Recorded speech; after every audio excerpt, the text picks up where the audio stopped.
कपड़े धोने वाली बहू। शादी के पहले से ही विभा को कपड़े धोने का बड़ा शौक था। कभी नल के नीचे तो कभी तालाब के पास। अरे मेरी नीली वाली लुंगी नहीं दिख रही है। विभा की अम्मा, कहाँ रखी है लुंगी? अरे वो तो विभा ने परसों ही धोकर रखी थी आपकी अलमारी में, देखो वहीं होगी।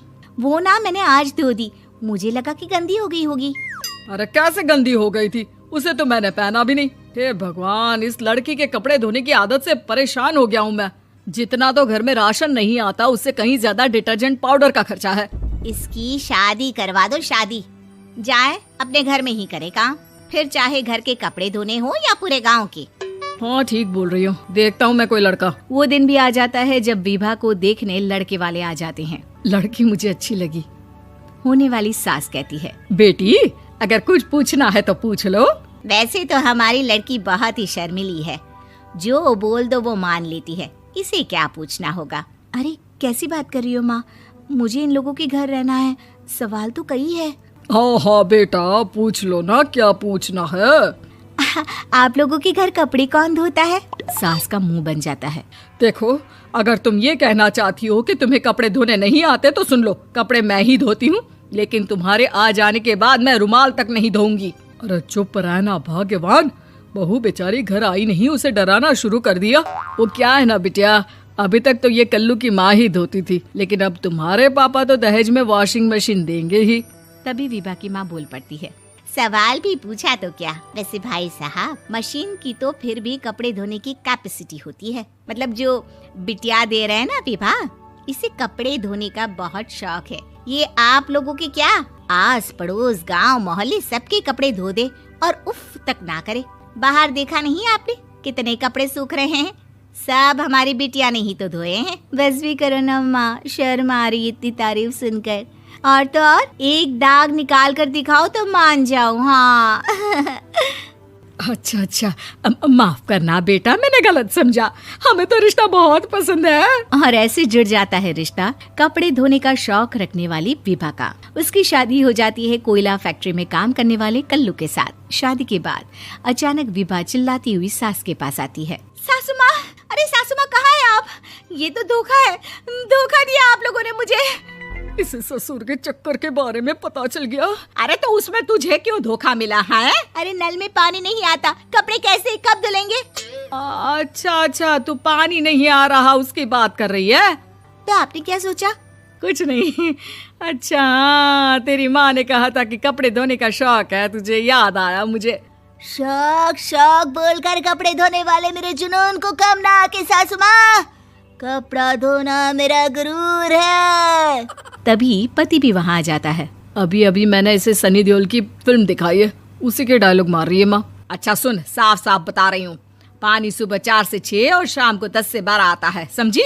विभा टाइमिंग सुनकर हैरान हो जाती है। ये क्या भूतों का मोहल्ला है? सुबह 4 बजे उठकर कौन कपड़े धोता है? 4 बजे टंकी में पानी जाता है, फिर सारा दिन धोना ना, किसने मना किया?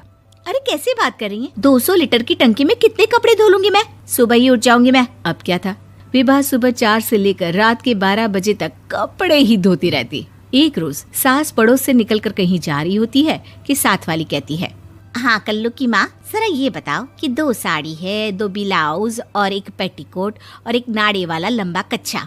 हाँ तो? अरे तो क्या, कितना लोगी धुलाई ये बताओ। धोबन दिख रहे हैं हम क्या?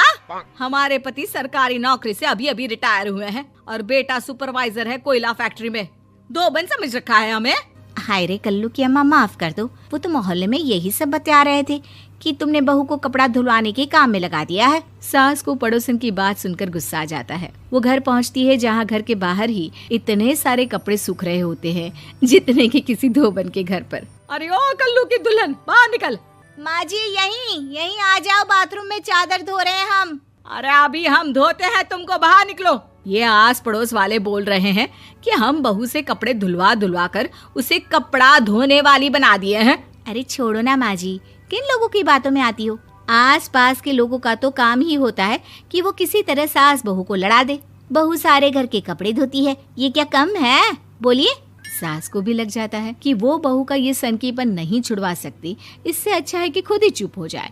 एक रोज सास और बहू मंदिर जाते हैं, जहाँ सास की साड़ी वहाँ खड़ी भीख मांगने वाली से मिलती है। माँ जी क्या बात है, आपकी साड़ी उस भिखारन से कितनी मिल रही है ना? हाँ हाँ, देखो तो दोनों की साड़ी मिल रही है। क्या बात है कल्लू की अम्मा, तुम खुद को तो अफसर की बीवी बताती हो और ऐसी सिंपल सी प्लेन साड़ी पहनकर घूमती हो।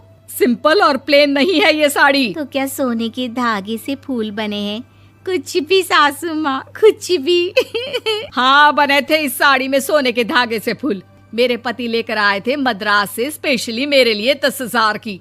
ताहे भाई साहब इस भिखारन के लिए भी सेम टू सेम साड़ी लेकर आए होंगे 10,000 की। सास उस वक्त तो कुछ नहीं कहती, लेकिन बहू के साथ घर आती है और अलमारी से एल्बम निकाल कर लाती है। ये साड़ी देख रही है, ये वही साड़ी है जिसे मैंने अभी पहना था। इस साड़ी में ये जो चमकदार फूल दिख रहे हैं ना, ये सोने के धागों से काटे गए हैं। लेकिन तू लोकल वॉशिंग मशीन ब्रश से घिस घिस कर सारे फूलों को निकाल कर साड़ी प्लेन कर दी। मुझे माफ कर दीजिए सासू माँ। और तो और, जब मैंने तुझे तेरी गलती के लिए कुछ नहीं कहा, लेकिन तूने तो सबके सामने मेरा मजाक ही बना दिया। क्यों? बहू को समझ में आ जाता है कि अब से उसका कपड़े धोना बंद।